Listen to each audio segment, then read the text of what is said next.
Welcome, everyone.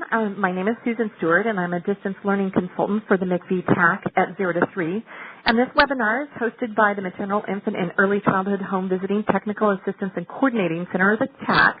And the TACC is funded by HRSA, and it operates from 0 to 3 and is in partnership with Chapin Hall, AMCHIP, and WRMA. TACC is funded to provide many levels of technical assistance support to MIECHV grantees, including webinars like this one. And support from the TACC can be accessed through your HRSA regional project officers. So today's agenda we'll be discussing strengthening professional development for MIECHV programs. And Julie Ross will bring greetings from HRSA, and Kathleen Strader from the MIECHV TACC will provide some introductory remarks about supporting a holistic approach to professional development for home visiting staff and supervisors. Our presenters, Claire Dunham and Janelle Weldon-Frisch from the Ounce of Prevention, will be sharing three aspects of professional development for home visiting. First, we're going to be looking at the role of professional development in home visiting, and then they're going to be discussing the elements of an effective system for professional development. And then finally, they will share some specific strategies about developing a system of professional development. And then we'll have a little time for additional questions, and then we'll provide you with some options for next steps with regard to supports that are available to your state as you continue to work on creating and sustaining an effective system of professional development for home visiting. But before we get started, I have a few little housekeeping items for you. And the first is that all of your phone lines will stay muted throughout the duration of the webinar. And for optimal sound quality, we encourage you to call in using your phone instead of listening in on your speakers. In addition, we've designed this webinar to be more interactive, and so at different points you'll have an opportunity to participate in some polls. And in addition, we're going to invite you to share your thoughts and questions via chat throughout the webinar, not just when we specifically ask you to share your questions or your thoughts. We really invite you to type your messages into chat, your thoughts and your questions throughout the webinar, even as the presenters are speaking. And the chat box, as you can see, is located in the lower left of the webinar window where the gray arrow is pointing, and to the left of the PowerPoint. To post your comments in the chat box, look on the screen there and you'll see the number 1. You're going to type your comment in that text field, and then be sure to click the arrow to the right of that text field or hit return or enter on your button on your keyboard so that everyone gets to see your post. That will send your post up into that area that the arrow number 3 is showing. Finally, you should have received the PowerPoint slides for today's webinar via email if you registered by this morning. However, if you did not receive them yet, you will be receiving them out after they will be sent out to all of the attendees after the webinar, so you will receive them at some point. And now, it is my pleasure to introduce you to Julie Ross from HRSA. Julie, take it away. Thank you. Good afternoon and good morning. Thank you for joining us for today's presentation on strengthening professional development for MIECHV programs. My name is Julie Ross, and I'm a team lead for Regions 7, 8, and 9 in the Western Program Implementation Branch of the Division of Home Visiting and Early Childhood Systems. On behalf of my HRSA colleagues, including our central office staff and our regional project officers in our 10 regional offices, it is my pleasure to welcome our grantees and partners to today's discussion on strengthening professional development for home visiting programs. First, I wanted to acknowledge those of you who have not only committed your careers to the field of home visiting, but have also spent large parts of your careers as home visitors yourselves. Some of you listening today have decades of experience implementing home visiting programs, and we all have a lot to learn from you. Some of you are newer to home visiting, but I think one thing is clear to everyone, and that is that one of the key drivers of high-quality home visiting programs are well-trained staff. MIECHV grantees have engaged in and continue to engage in diverse activities that serve to strengthen professional development in home visiting programs. These include developing core competencies for home visiting staff, implementing standardized statewide training curricula for home visiting programs, formulating long-term professional development plans for home visitors, considering trainings that cross borders, and creating distance learning modules and systems. Each evidence-based model has a unique approach to home visiting staff training. MIECHV grantees are engaged in activities that will help us learn more about how a comprehensive approach can reach staff across different home visiting programs and be relevant for home visiting staff with different professional and personal backgrounds and experiences. We also look forward to hearing more about this today from our colleagues at the Ounce of Prevention. Again, thank you and welcome on behalf of HRSA. Thanks, Julie. It's really wonderful to have HRSA representation, and you're welcome. I'd like now to introduce you to Kathleen Strader. Kathleen is the Assistant Director of the MIECHV TACC, and she's going to share some thoughts about supporting a holistic approach to home visiting professional development. And then she's going to introduce our two speakers for today. Kathleen? Thank you, Susan, and hello to everyone. We're really glad that you have all taken time out of your day to be a part of this webinar. This next slide is one that I'm sure looks very familiar to many of you, and at least I hope it does. We have used it in several previous webinars, including one on implementation science in March, on adaptive leadership in April, on supporting home visitor competence in May, and on the centralized intake webinar in June. It depicts the implementation science triangle developed by Fixon and Blaze in their groundbreaking research on this topic. Implementation science is, I think, such a wonderful organizing framework for our MIECHV work that brings into direct focus the key elements that are needed to ensure greater likelihood of positive outcomes for families when implementing evidence-based programs. I think it goes without saying that MIECHV is complex, owing to the multiple layers of systems-level work, the rigorous measurement requirements, and the unique structure of each home visiting model. It is easy on some days to feel overwhelmed, and maybe on other days you have felt like a dog chasing its tail and wondering if you're making any forward progress at all. If so, rest assured, you're not alone, and that's why the implementation science model is really great. To me, it's like an elixir that brings some level of simplicity and sanity and control to this work by keeping our eye focused on the prize. If you look at the top of the triangle, it's all about how to effectively implement evidence-based home visiting models in order to improve outcomes for children and families, which in the case of MIECHV includes improving the health, social, emotional, and physical, and well-being of some of our country's most vulnerable families and young children, all of which can happen if we stay focused on keeping these three legs of the triangle intact. The research on implementing evidence-based practices has borne this out, that if any one of these legs of the triangle is unstable, the stability of the entire structure, the entire system is at risk.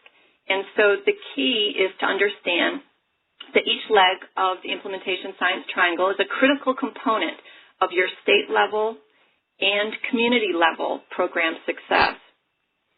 And though this is not the venue to be able to talk in depth about each of the legs or drivers, there is something else I would like you to remember from the research literature. While there's no question that organization drivers, these are, if you look on the right side of the triangle, are important. These are things, when we talk about organization drivers, these are things like having clear and instructive policies, having appropriate funding sources, having organizational structures and cultures that support, value, and are committed to this work. It includes having facilitative administrative support. This means support from ancillary divisions like finance, human resources, IT.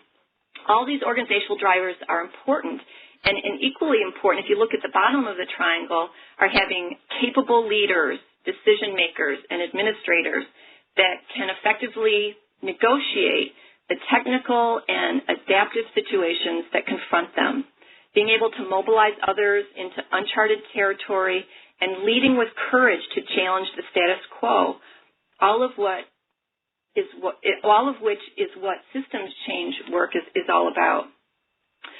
They're all extremely important. None of us would doubt it for a minute.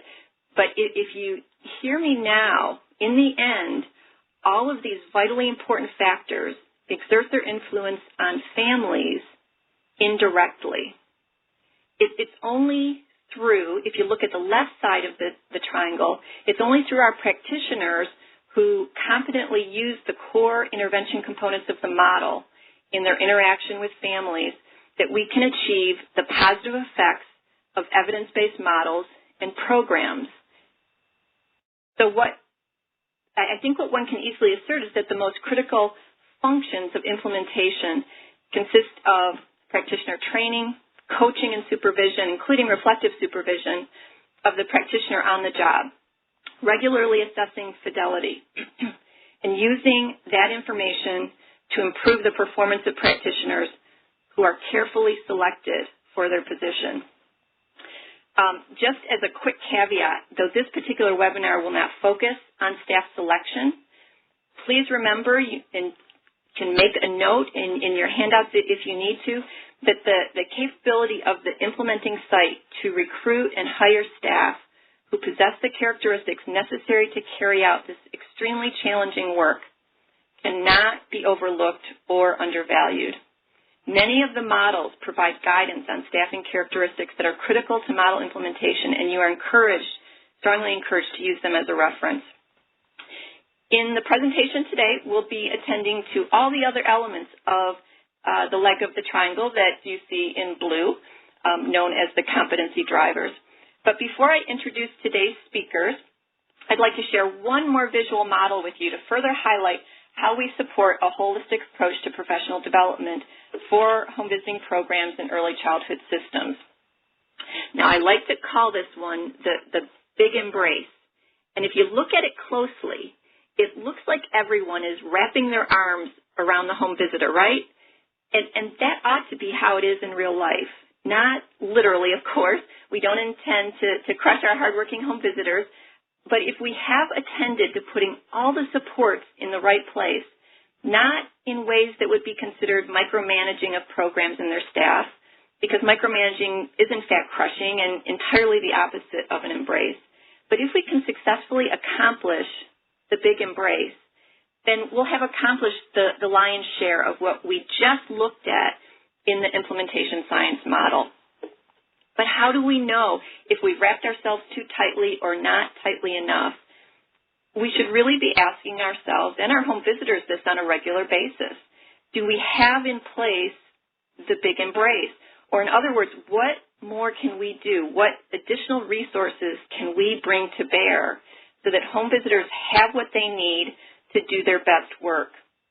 And when we look closely and listen carefully to the answers to those questions, we may be pleasantly surprised or we may find some unsettling news.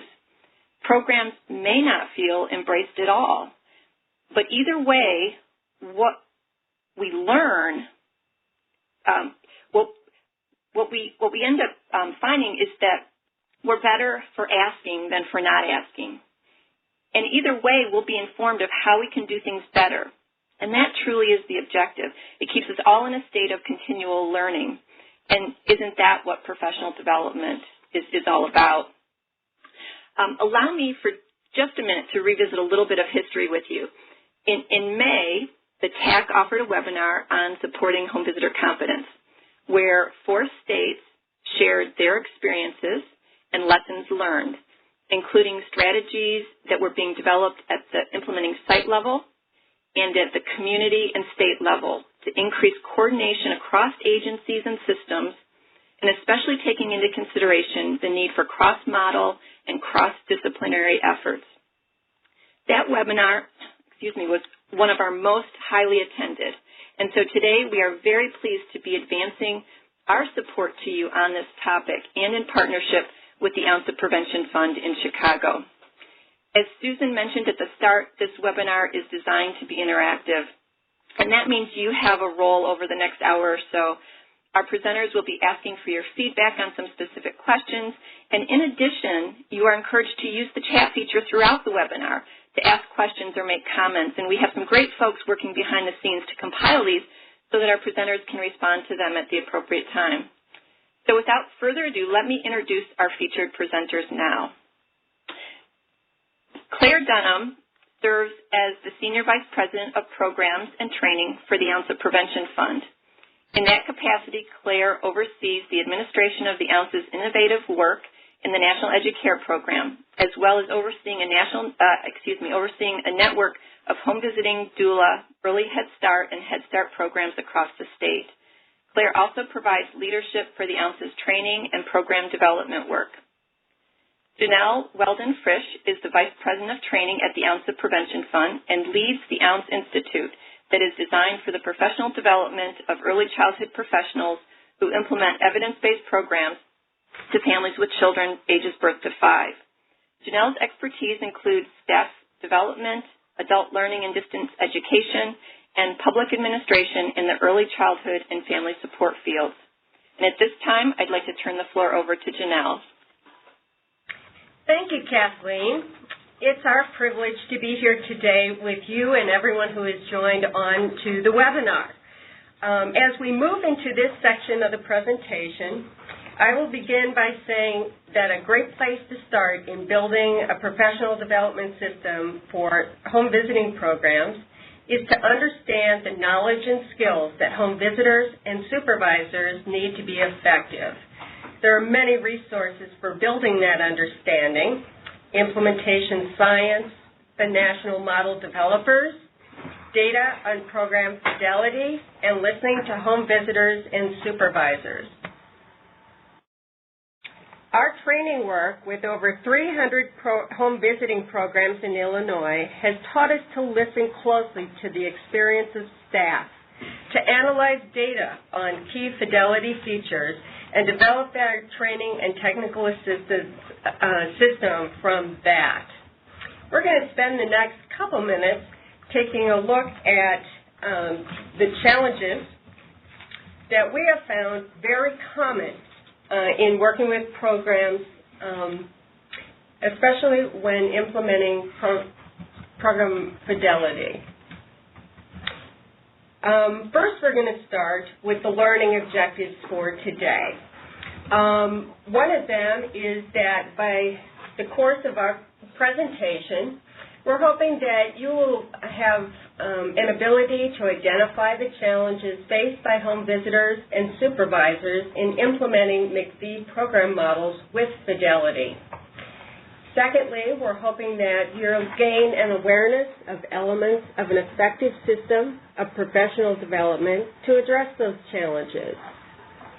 Thirdly, that you will better know where to access supports for developing a system of professional development for your own state home visiting program. As I mentioned, that this is a very challenging prospect. In our experience of working with programs, here just listed 5 of the things that we have found as trends and themes. The first challenge that we have identified that is commonly faced by programs is developing a goal-directed relationship with families. Having a goal-directed relationship with families is really central to the effectiveness of any intervention or prevention model. Secondly, establishing trust and credibility is often a challenge faced by practitioners, as well as programs in the context of their community. Trust and credibility is foundational to the effectiveness of the use of relationship between home visitor and parent to foster change, to offer support, and to keep focuses on services in that goal-directed relationship with families. A third element that we find as a challenge faced by home visiting programs is in supporting the parent-child relationship. Keeping this a focal point is more than a notion, and often one that is can get lost in the mix in terms of its importance in engaging parent and services to be directed into outcomes of programs. Yet it, too, is foundational in the achievement of program outcomes. The fourth one that we've identified is understanding the philosophy and approach of the particular home visiting model that they are using. While models have some differences in terms of philosophy and approach, and sometimes in terms of methods and their requirements, it's essential that home visitors have a mastery and are working through the lens of the philosophy and approach of the model that is being implemented in their community. Another fifth challenge that we have found faced by programs and particularly practitioners is then using curricula and protocols effectively, very closely tied to the specific model being implemented. These things together really require the home visitor to know and to remember why they're in a family's home. And that the purpose of that being in the home is to create a relationship for learning and growth in a setting that is not under their control.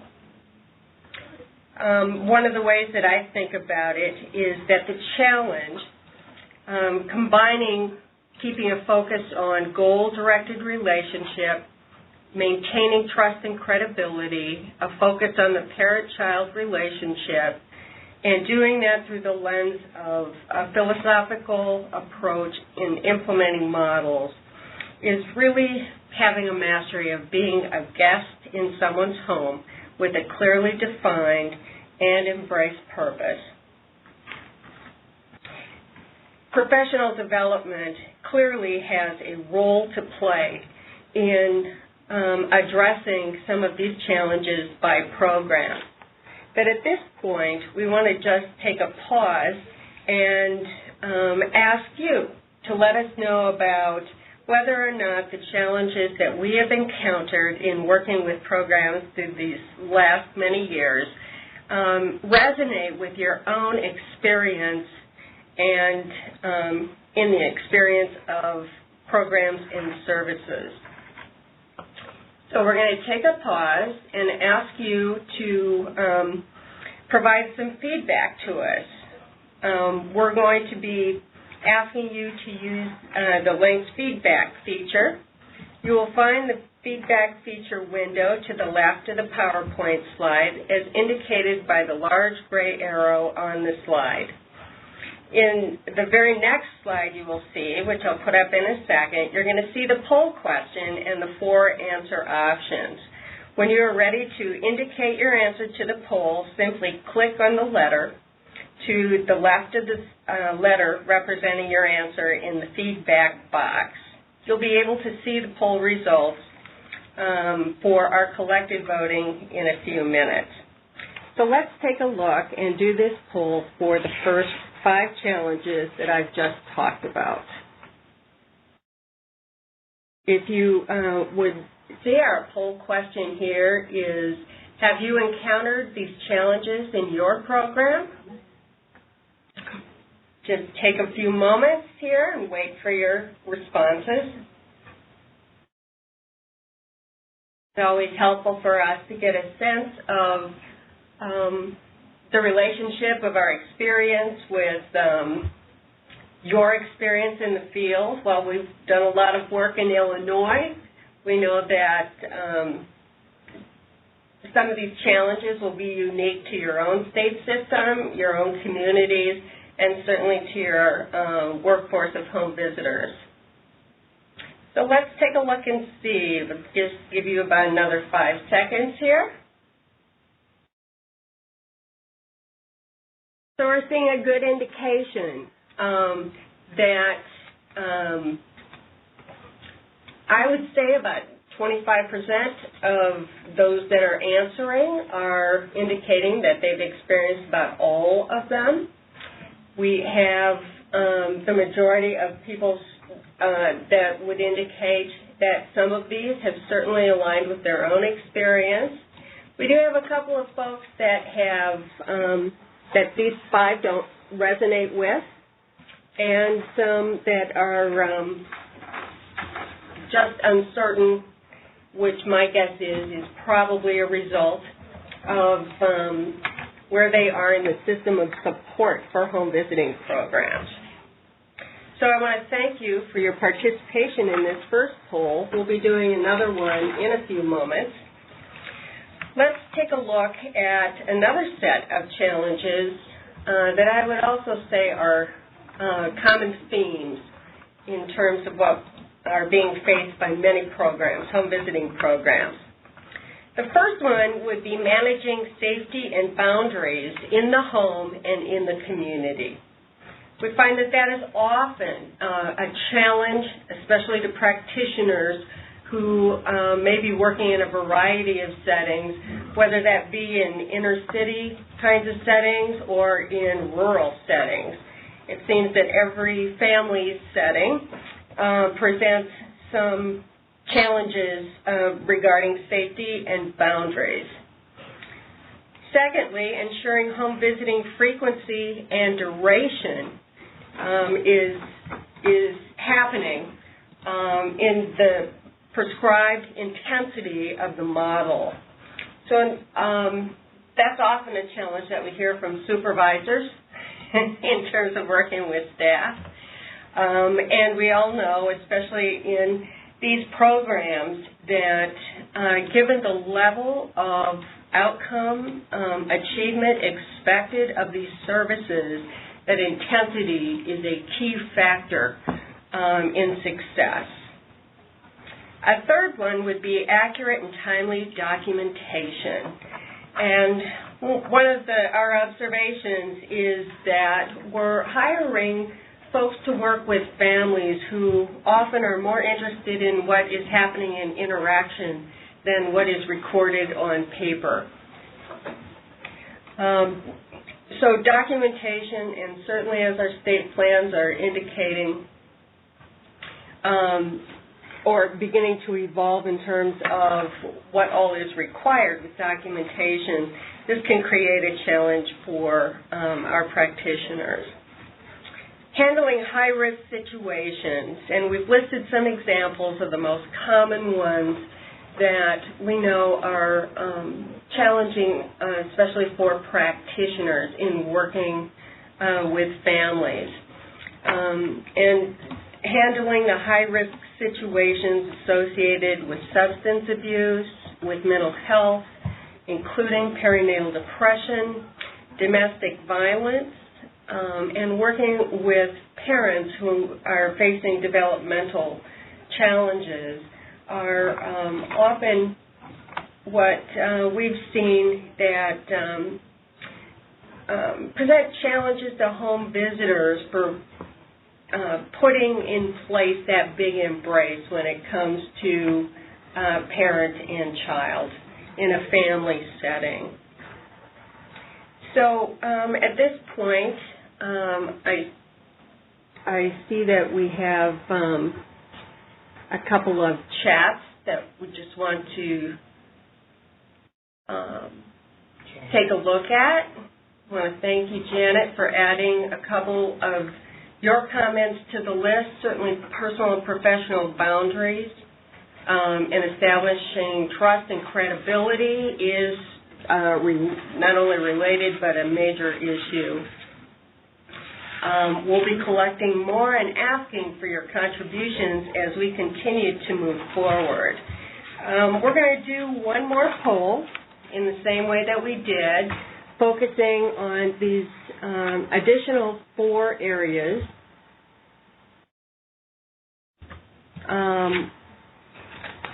And move to the next slide.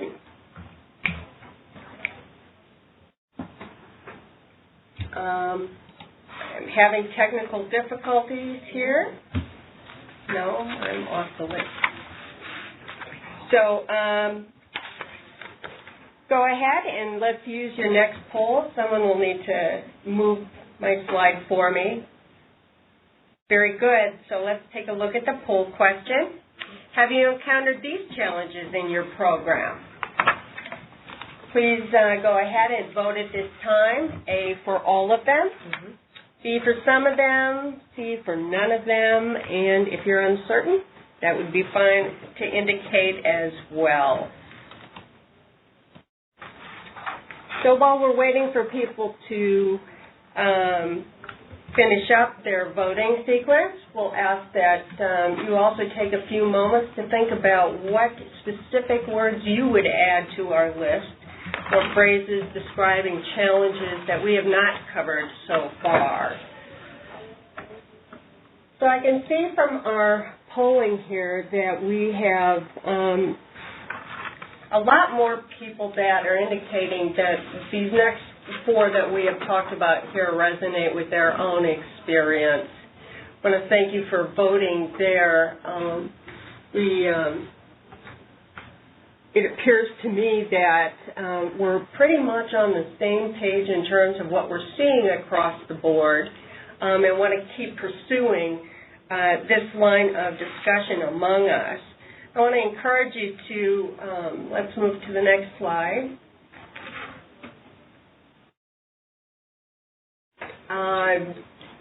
Move into a chat feature. Oops, let's back up just a second.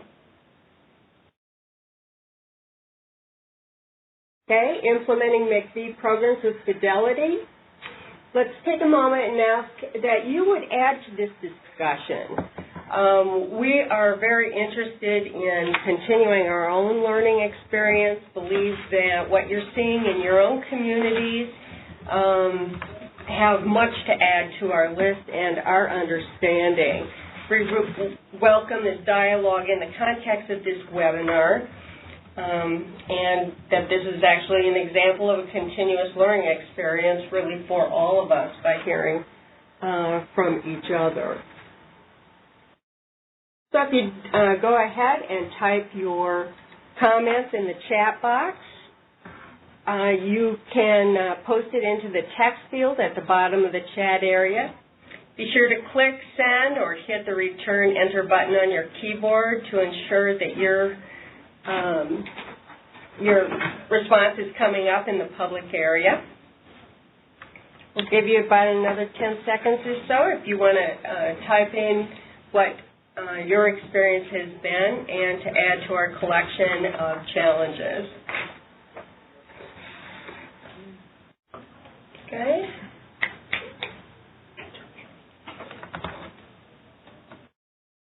I see that we have some folks that are talking about retention issues, retention of family, reflection and reflective supervision, absolutely.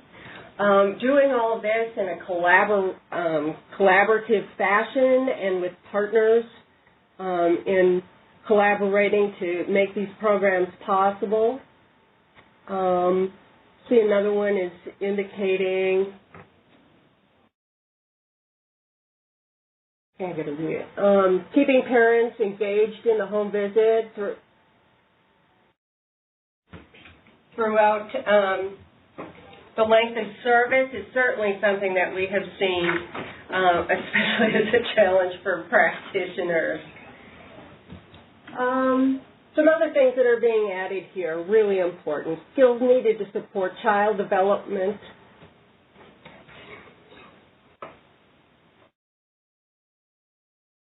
I think we've hit on a lot of them. Acceptance of paraprofessionals as home visitors, absolutely. And some of our training is certainly linked to establishing credibility for the field of home visitation. I just think we'll stop in this way. I'll add just one more, definitely, on seeing so many comments from people who have obviously spent a lot of time either in the field themselves or working with home visitors or in establishing programs, weighing the time spent in professional development against the needs of a heavy, demanding caseload. That is a challenge that is very common and one that requires balance. Certainly it resonates for me about the retention of families and services, getting folks or families to open the door repeatedly week after week.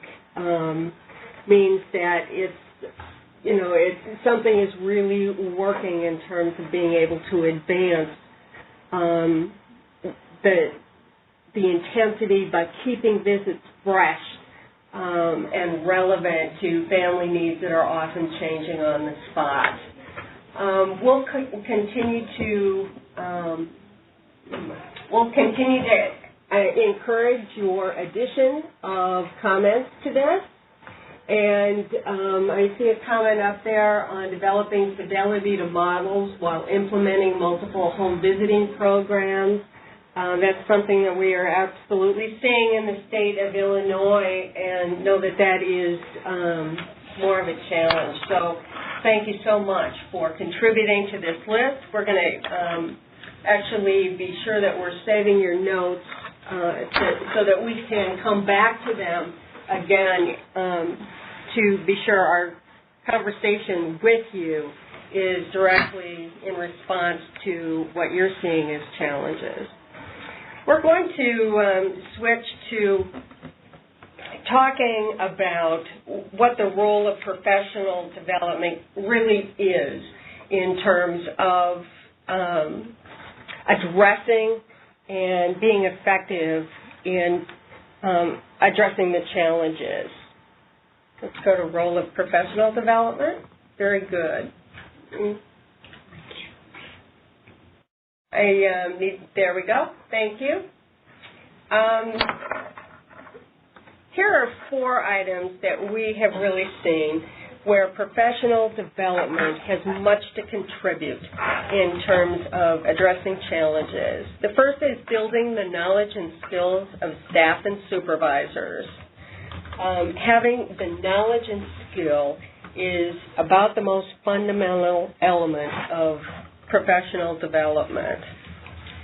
We know that creating a continuous cycle of adult learning and reflection is critical to solid professional development. This is as opposed to a topical approach, which I know Claire will be addressing, and offering alternatives in terms of approaches to professional development trajectory. The third one is including reflective supervision and coaching. And in the comments that we've seen already from you as joining in on the webinar, we know that's a challenge, but it's one that we absolutely cannot afford to not have firmly in place. So including reflective supervision and coaching is a critical element of professional development. Contribution to staff recruitment and retention is also an important element of professional development, and certainly one that at the most basic level of saying hello to a prospective staff member is vital in making a contribution to not only success in delivering services, but ensuring that the staff who are accepted into positions have the attributes that are really needed for home visiting. I want to just take a moment to harken back on the chart that Kathleen showed us. I'm thinking about the implementation science model and how the competency arm, the competency driver leg of that really captures these elements of professional development. With these in place, let's take a few minutes to explore what professional development cannot do.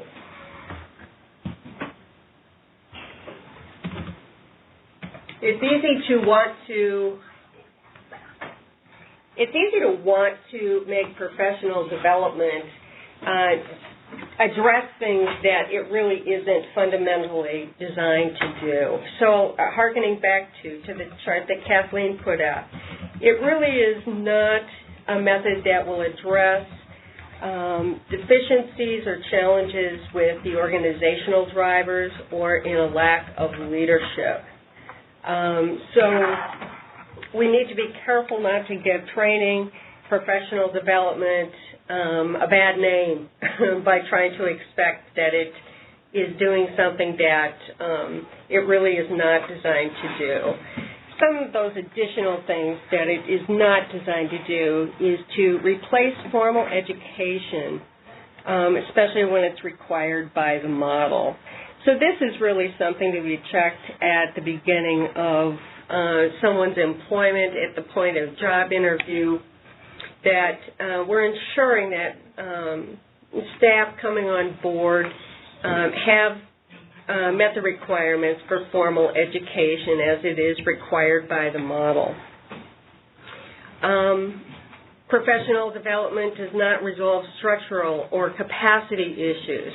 This, again, addressing program structure or organizational infrastructure issues is not necessarily something that professional development can do, nor necessarily change an organization's culture that would not be supportive of these nature of services.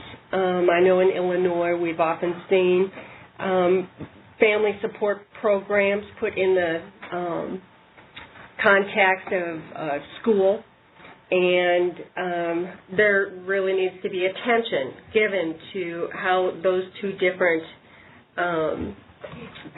disciplines within the context of an organizational structure will work together. Certainly professional development cannot replace supervision and other organizational supports. So it's important to remember that professional development does have its limitations, and that there are many things, however, that it really can do to address the challenges that we're finding in delivering home visiting programs and in working with staff. So at this point, I want to thank you again for your contributions to our polls in the chat. I encourage you to keep them going as we continue to talk. And Claire, I'll turn it over to you at this point and talk about some of the essential elements of professional development. Thank you, Janelle. We're having a little technical problem at our end here, so if we get a little distracted or the slides start running crazy, just hold on with us and we will catch up with you. We are at the slide we'd like to be at this point. I would really like to thank everybody for the participation that you've offered so far in the webinar. It's really important to think about how our professional development systems that we're creating in the states, territories, and tribal nations are really connected to the real-life needs and challenges of the program staff and the supervisors. That's the reason why we began this discussion with what are the challenges that programs and staff really face. Those have been drawn from our experience providing professional development and learning and growth experiences for home visiting programs in our state for more than 25 years. I also wanted to acknowledge Julie's introduction here when she made the comment that so many of us started our careers or have at some point in our careers done our work as home visitors, and that really resonated for me because, in fact, I did start my career as a home visitor, and I have never lost my own love and connection to working with families in their homes. I think it's one of the most exciting and most challenging ways of working, and I am very excited to be a part of this webinar today. As we could see from the previous slides, professional development and training really plays a key role in any infrastructure of support for a home visiting program. As this slide indicates, the MIECHV authorizing legislation gives us a specific mention of the importance of training and supervision. In fact, we're lucky that the MIECHV program understands and, in fact, requires training and supervision. This slide shows us an actual quote from the authorizing legislation that says the MIECHV program requires that each program employ well-trained and competent staff as demonstrated by education or training, and provides ongoing training on the model being delivered, and that the program maintain a high-quality supervision to establish home visiting or competencies. So this is not often the case that a federal program description includes such specific language around professional development and supervision. So we're very excited that that language is in the MIECHV legislation. And in this next section of the webinar, we're going to get into exploring elements of an effective professional development system and the steps for building that system. I do want to share with you that there's a great introductory resource on implementation science in the March 2012 issue of 0 to 3's publication, the title of which is Supporting Quality Through Evidence-Based Practices. We'll provide you with a link to that publication at the end of this webinar. I'd like to begin my next discussion, part of the discussion, with talking about my core assumptions. So I'll ask you to move the slide. Let's see if we can get it to go. There we are. The points in this slide you will see are not rocket science, but I offer them here just to simply make our assumptions visible and help to bring everybody into a shared space for learning. So essentially, my core assumption begins here with the idea that achieving outcomes from an evidence-based home visiting model requires that you implement that model with fidelity. In order to implement fidelity, you've got to have professional development that nurtures and helps folks master the competencies needed, and the competencies support model fidelity and are applicable across models. So each of these assumptions is undergirding the material that we are going to share with you in the next section of the webinar. Fidelity in this context is defined by the evidence-based home visiting models. Some of the models have highly specific fidelity measures which can support programs and state systems as you design and build the professional development system. This is why the collaboration with the national model developers is so essential. Professional development, in our view, has to be intentional, focused on outcomes, and ongoing and continuous in order to support competency acquisition. So now I'd like to hear from you and ask a poll question. You'll see if you remember your feedback opportunity earlier. It's the same process. I'd like to ask you to consider or to share with us, has your state developed or identified a set of competencies for your MIECHV program staff and supervisors? I see some answers coming in already, and I'll thank you. I'll give you everybody a few minutes just to click on their answer. Again, that's in the feedback box on the left-hand corner or side of your screen. Although some answers are continuing to come in, it looks like the majority of the respondents are saying no at this point. I did want to indicate that if you are uncertain about whether your training teams are using competencies as a base, please indicate no in this poll, and we'll unpack it from there. Thank you for participating in the poll and giving us a chance to see that there is, in fact, some work to be done on competencies, which I think was supported by the webinar that was conducted back in May. And we are going to be returning to the issue of competencies in the remainder of this webinar. While the poll results are continuing to come in, I'd like to just focus together on the elements of an effective system of professional development. In this case, I'd like to put forward that an effective system builds competencies through continuous learning, reflective practice, and a developmental approach. And in this context, competencies are defined as knowledge, skills, and attitudes that home visitors and supervisors must acquire to be effective. We really believe that staff in the programs have to learn the what and the how of their work, but they also must learn the why of the model. What is the research base? What is the philosophy and approach? We think that all the staff and program leaders have to believe in the underlying philosophy of the model and have the specific skills in order to act with fidelity.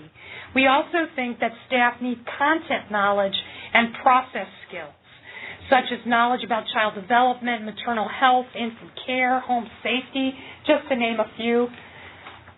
Frankly, we expect our home visitors to know so much that it's often overwhelming to imagine how any one person could be such an expert before they are well into their old age. We also think that home visitors need process skills, such as developing and using relationships as a vehicle for learning. So those are all the elements within the idea of competencies. We think that a system for professional development should be employing a continuous learning approach. And by that I really mean going way beyond a basic or core training and creating learning experiences that are available over time, that are integrating training with past and current experiences, both work and personal, and creating a continuum from beginner to advanced, and remembering that we want to inspire learning at all stages of the home visitor and supervisor's job life. Progressive mastery is what we're after. We don't want to repeat the same experiences. I had a colleague tell me years ago, do you have a home visitor who has 10 years of experience, or do you have a home visitor who has 1 year of experience that's been repeated 10 times? This has really been an important guide for me in my thinking about how good professional development processes need to be created. We also think continuous learning needs to include peer learning. As the slide indicates, an effective system for professional development also must use reflective practice, and for us this means a variety of things, but suffice it to say that we like to try and activate the parallel process at every opportunity. This is where we want to embrace the home visitor and really create opportunities for trusting, credible relationships that they can repeat with the parents and children that they're working with, in hopes that the parents will be able to repeat that experience with their children and with family members themselves. How you are is as important as what you do. The last element that I've noted here on an effective system is taking a developmental approach. And within that, I'd like to just share that we think that learning experiences need to be structured to support the development of knowledge and skills, and having a coaching and progressive learning that becomes more advanced can really help retain staff in their jobs over time, so that we don't lose staff just at the point that they have really gained mastery. We also think that people and programs are best developed using a developmental approach, and that the learning experiences that we're creating for home visitors and supervisors have to connect and make sense with their work experience. We have to continually connect back to see what's really happening in their jobs, and to make sure that the training and professional development close the gap between the rhetoric that they hear every day and their reality of actually working with families. I'd like to move now to talking about getting a system started up. Everyone involved in the MIECHV program across the country is starting up a system of professional development right now. This slide identifies what we think are the most common strategies in use at this stage. People are requiring and funding individual programs to obtain the training for their selected model. Some people are contracting directly with national model developers to provide training for all the programs in their state. And some folks are funding or collaborating with other training entities in their state or their region to train MIECHV program staff and supervisors. I think these are all really great startup strategies, and they're particularly good in a couple of ways. One is that they're getting new staff and programs through that initial startup. They're making sure that programs are making connections to the evidence-based models and the resources that come from those national model developers. And using these strategies help make sure that MIECHV programs are making connections with other programs and training entities in their own area. This is all a great way to get started. But the challenge is to move from this starting point to a fully realized system of professional development. And for this webinar, we've proposed what that system might look like. So I'll start here with thinking about the end state that we have in mind. And for us, a fully realized system of professional development for home visiting programs like in MIECHV would be a sequenced track of learning experiences that are designed to support home visiting and supervisory staff in the acquisition and mastery of competencies. This, in many ways, is summarizing up what we've been talking about for the last few moments. We also think that in this sequence track, the home visitors and supervisors would be supported as they progress from being newly hired to being intermediate and to more advanced stages of mastery, and that their learning experiences would be part of a system of formal training, in person and online, that included coaching and supervision and communities of practice that activate peer learning. So now I want to move on and look at elements of building a system, and we'll revisit this end state. For the next 3 slides, I really want to explore with you some of the steps toward building an effective system. There is a sequence implied in this slide, and that's there for a reason. It really begins with knowledge trainings and builds toward more complex elements of skill development and community of practice over time.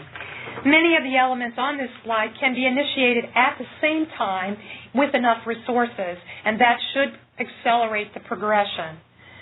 The sequence can and should be considered and adapted as you see fit, since each state and territory and tribal group comes to the MIECHV project with their own set of experiences and resources, and that can create some substantial variation across the country. I think if you take a look at the elements here on the slide, you'll see things that look very familiar. We think it's important, obviously, to have the basic or core training on the model. We also see the necessity of having follow-up training and TA on model fidelity, as well as training on the MIECHV benchmarks, which are very complex, as Kathleen mentioned in her beginning comments. The home visitors are being asked to track a lot of elements of change and progression with families and keep up on those benchmarks. And so it's very important for the program staff in MIECHV sites to understand why those benchmarks are in place and how they relate to the work that they're doing every day with families.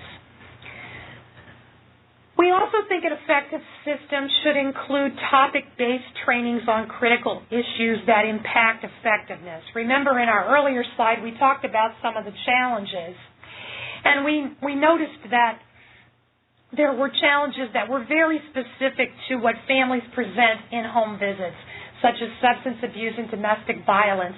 And we found that trainings on these topics really help home visitors and supervisors feel supported by their leaders and their training providers. They need information and answers pretty much right now when these issues occur, and they are often really eager to participate in trainings on these topics.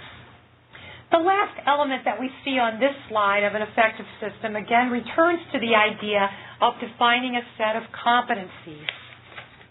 We've mentioned that a number of times in this slide, and we are going to return to that one more time, but I'd like to add 3 more elements of building a progressive system and an effective system of home visiting.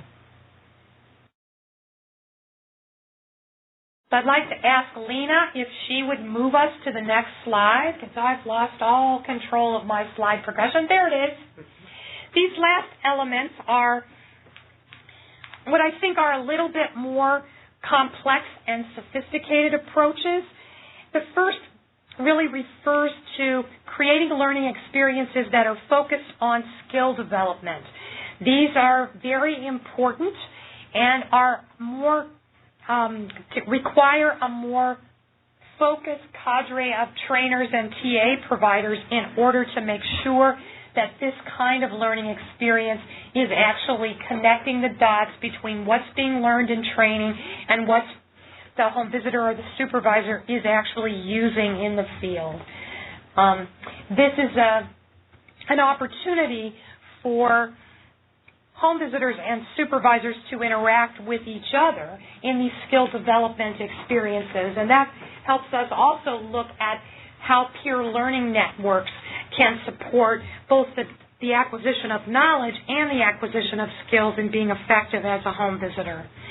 One of the things that I've learned over time is how much human beings love to find things and discover new skills and knowledge on their own.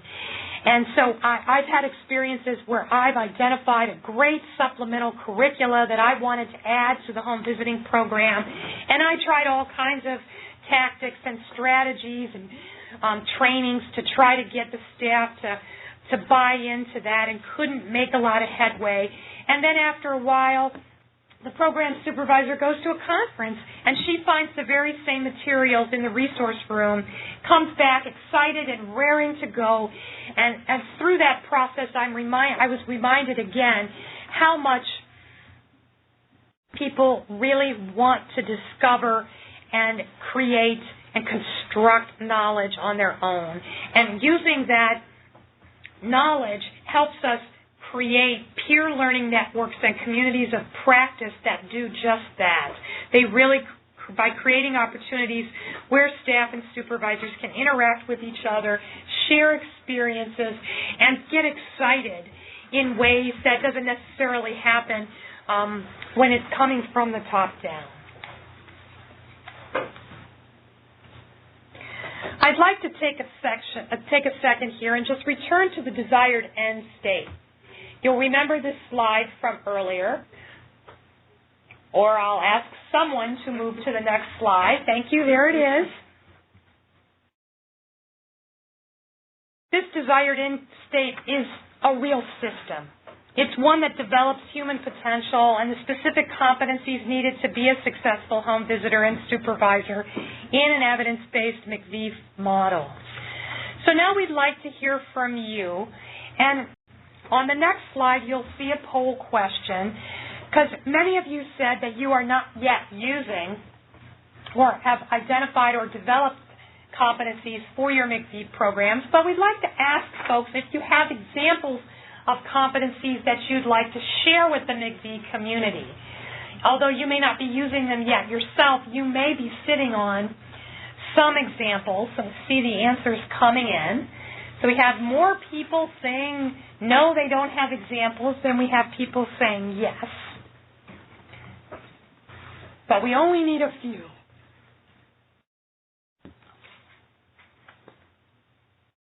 So I'd like to just progress to one of my last slides here and really think for a second as we consider the challenges of developing a system of professional development for MIECHV programs. The good news is that there are many, many resources to draw from. And one of the things I like to think about is that your vision for a system of professional development can be the thread that links together all the resources we see on this slide, as well as the resources and supports in your particular state, and can really help you move ahead. I'd like to see if there are any questions or areas where people would like to expand on the information that's been provided already. So this is a time where you could enter any questions or comments that you have in the chat section.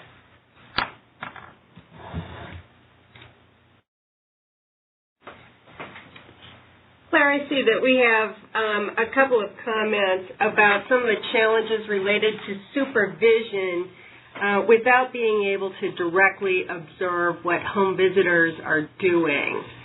I just want to say that it is hard to evaluate and hard to do coaching and mentoring in the absence of direct observation. However, we have found that there are some tools that can be used to assist in that way.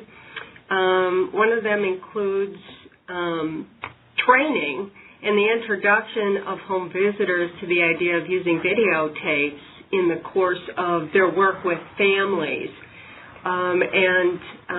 We have begun also doing training with supervisors, especially once home visitors are comfortable with the use of a video in the context of a home, to also use that in application with supervision. And the parallels are just really strong in terms of a need for a strong trusting relationship between home visitor and supervisor for that kind of for that tool to be used effectively in home and not just in home visiting, but in the supervisory session. But it is effective in taking a look of the transfer of what has been learned in the course of training to see whether or not it is actually making a difference in the way that services are delivered in a home. I would add on to that. I noticed that Miriam, Westheimer, when you made your comment about trying to support quality when you don't have direct observation, you mentioned not only of the staff but of the supervisors as well, and that can be a big challenge. We have implemented a process in our state of having supervisors videotape themselves conducting supervision and sharing those tapes with each other in reflective practice groups where they can help each other focus in a facilitated session on what are the skills and approaches that are really effective in supervision. It can be very challenging work, and that did take us many years. I want to acknowledge that, but we really want to be able to support you in that. Carol. Hi, Carol McNally. It's nice to see a familiar name. I note that you're asking if we can share which states answered that they had developed and implemented core competencies. The limits of the technology in this particular webinar don't give us a readout of who answered where, so we will be doing some kind of follow-up survey to collect that data in more specificity. I share your interest in knowing specifically who's got core competencies to share, and we've got a way in our follow-up to really, we want to try to provide a place on PH Connect where we'd be able to upload examples and share with each other, and HRSA's and the MIECHV TACC is going to be helping us to do that. I do see the comment from you, Lorraine, that the early Head Start home-based programs learned a lot about supporting home visitors from 0 to 3 in the 90s, so we're really hoping you're going to build on that. And you're absolutely right. There's no need to reinvent the wheel. The early Head Start home visiting model is one of the approved models for MIECHV and is active in many of the states. It's really wonderful to hear folks thinking about that process. I do want to just note that we did see a couple of folks making comments earlier about the challenge of retaining families in the program and dealing with families that no-show for their home visiting appointments. And I do want to acknowledge that we see the interconnection of the challenge of establishing trust and credibility, of developing the goal-directed relationship with families as being really the mechanism by which states are trying, or which programs are trying to have an impact on retention. I think all the program models have some analysis of what causes families to drop out, and I'm sure we could have a long and very robust chat about that in this webinar. Suffice it to say that there are some really important elements of both training and supervision that are really helpful in trying to manage that issue. I know that staff become very anxious when they're being held accountable for something that they feel like they have no control over. I do see Miriam's comment also coming in about wondering whether states are building career ladders for home visitors. And I do think that that's something we might be returning to in a subsequent webinar. We haven't fully explored where we might be going with the next steps around professional development discussions in MIECHV, and we'll be coming back to that at the very end of this webinar today. I see your question, Billy. How are MIECHV programs coordinating with their state early childhood professional development systems? And I think your comment and Miriam's are connected. How are we doing it in Illinois? We're connecting to our state's system by becoming an authorized training entity for which our home visitors can receive points towards early childhood credentials in our state. And many states are linking these career ladders and professional development systems to their early learning challenge grants within Race to the Top. So there may be further efforts coming with federal support for that.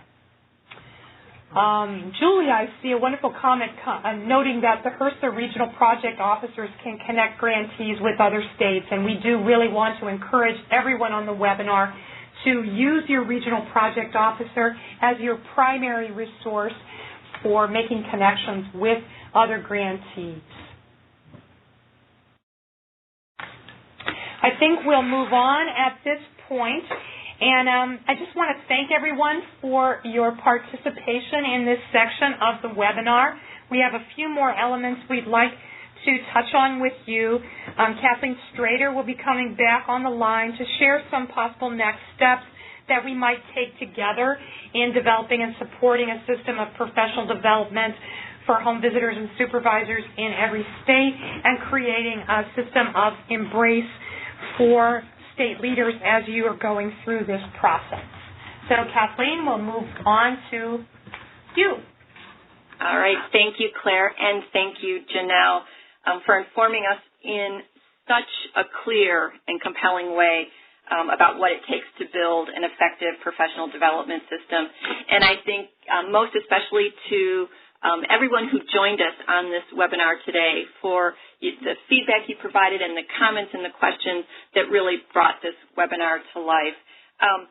I'd like to take just a few minutes, because I see the clock winding down, and I know we're getting to the very end, to share some ideas about how you, meaning MIECHV grantees, can get ongoing support as you either begin to put in place your state's professional development system or further develop the professional development system that you already have in place or that you've started. I want to reference back to something that Claire had mentioned as she was talking. She spoke about collaboration with model developers and how essential that is.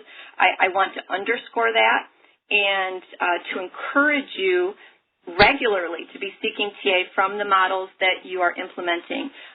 Many of the models are on the call today, which is wonderful, and we are working to increase the coordination around the technical assistance and support available to all grantees, so that the very complex needs around building a system that is really larger than any one model when thinking about the cross-model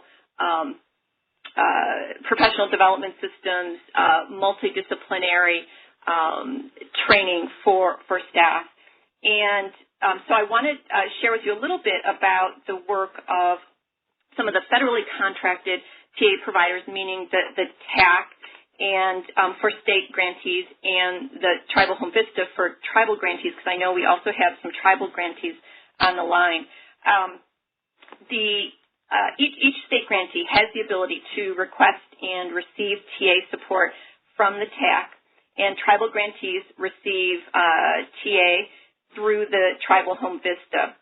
And just so that we're all on the same page when we talk about or think about technical assistance, I think it's really important that we consider it as really a strengths-based approach that is available for all grantees, regardless of where you are now, that it's available to assist you in advancing to the next level.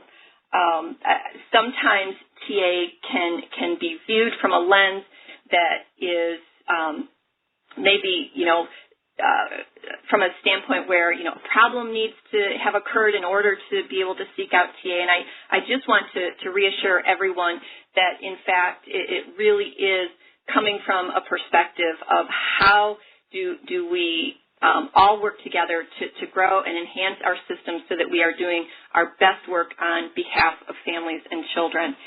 And so you can access TA by calling or emailing your regional project officer, or through a TA request form that very soon will be available on the TAC website. Some of the challenges that have been chatted throughout this webinar are excellent examples of things that the TAC can provide support on. Another option is through peer information exchange.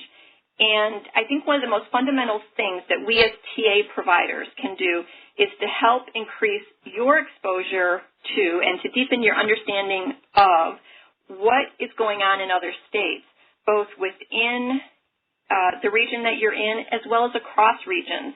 And this may involve, helping to establish a connection for you with another state who has implemented a strategy that you are considering and can provide guidance and information on what worked and maybe what didn't work so well. This can also take place on this type of information exchange can take place on monthly regional conference calls. And so you may have folks from your region who are interested in talking more specifically with each other about this particular topic of professional development system building. And doing so in that capacity on a regional level would allow you to delve deeper than what can happen on a universal webinar.